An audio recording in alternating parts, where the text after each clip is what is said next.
Thank you. Gentlewoman from Illinois is recognized. Thank you, Mr. Chairman, for yielding. Mr. Speaker, I rise today on behalf of military families and the surviving family members of our men and women that were killed in battle as they fought to defend our freedom. H.R. 5993 will help us ensure that the families of our soldiers killed in action fully understand the benefits that they are entitled to and to help them comprehend the financial products that they are using. As many of our colleagues know, Mr. Speaker, many of our soldiers participate in the Service Members Group Life Insurance Programs, or the SGLI, as they fight overseas. The SGLI is intended to provide our service members and their families with low-cost life insurance under circumstances where most insurance companies would not take the risk of providing life insurance coverage. In the tragic circumstance that a soldier is killed in action, the surviving family member is then entitled to a policy that helps ease some of the financial burdens left behind. Currently, the beneficiary may receive the payment in the form of what's called a retained asset account, which is administered by the insurance company. These financial products are similar to a checking account in that they allow the beneficiary the ability to draw down the funds in increments until exhausted. Unfortunately, there have been recent media reports highlighting that some beneficiaries did not fully understand that their money was being held in these accounts. I know I was outraged, as many of my colleagues were, to hear the lack of disclosure and transparency that is what we're fixing today. Addressing disclosure, transparency, and accountability so that our families know exactly what they have to them.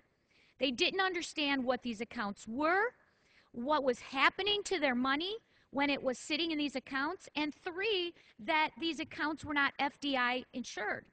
So this left the beneficiary feeling as though that they were being taken advantage of and that they were part of a financial scheme buried in the fine print of their policy.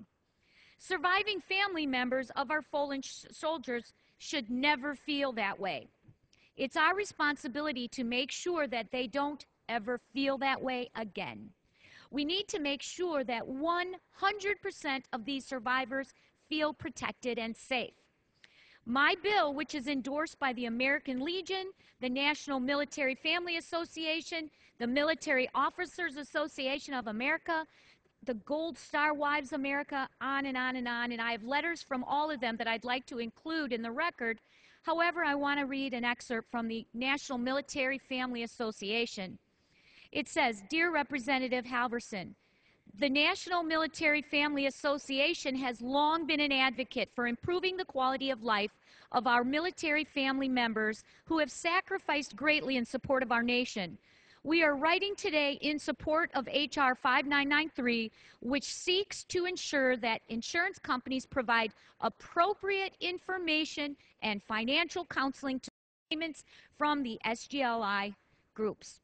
H.R. 5993, the Securing American Veterans Insurance Needs and Goals, which is called the Savings Act, which you have introduced, would mandate that the Secretary of Veterans Affairs require insurance companies providing coverage through these programs only provide counseling and disclosure information to family members of fallen soldiers. The National Military Family Association is the leading nonprofit organization committed to improving the lives of military families. Our over 40 years of service and accomplishments have made us a trusted resource for families and the nation's leaders. As the only nonprofit organization that represents the families of the Army, Navy, Air Force, Marine Corps, Coast Guard, and the Commissioned Corps of the Public Health Service and the National Oceanic and Atmospheric Administration, the association protects benefits vital to all families, including those of the deployed, wounded, and fallen. So as you can see, this is something that is badly needed so that the families know exactly what they have available to them so that they can make the best decisions with those benefits. It focuses on making Congress also better aware of what these SGLI programs are about. Again, let me be perfectly clear. Today, we are strictly focused on disclosure, transparency, financial counseling, and oversight. And make no mistake, we need to do more work on improving the SGLI program. I think we're all committed to doing that, and that's being done through investigations, through the VA, and through other committees of jurisdiction. But we can't wait. Our military families can't wait. The families of our fallen soldiers cannot wait. And today we have the opportunity to move forward on an important protection for our military families. And this is an urgent issue, and it absolutely needs to be our main focus. It's our responsibility to go above and beyond the call of duty they sure have, and we need to protect these widows and orphans. This is one of the most important and solemn duties that we have as members of Congress.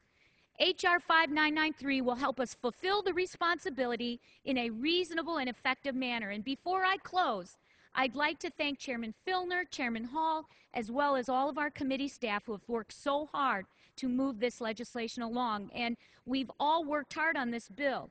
I urge my colleagues to stand with me, protect the families of our fallen soldiers by voting yes on H.R. 5993.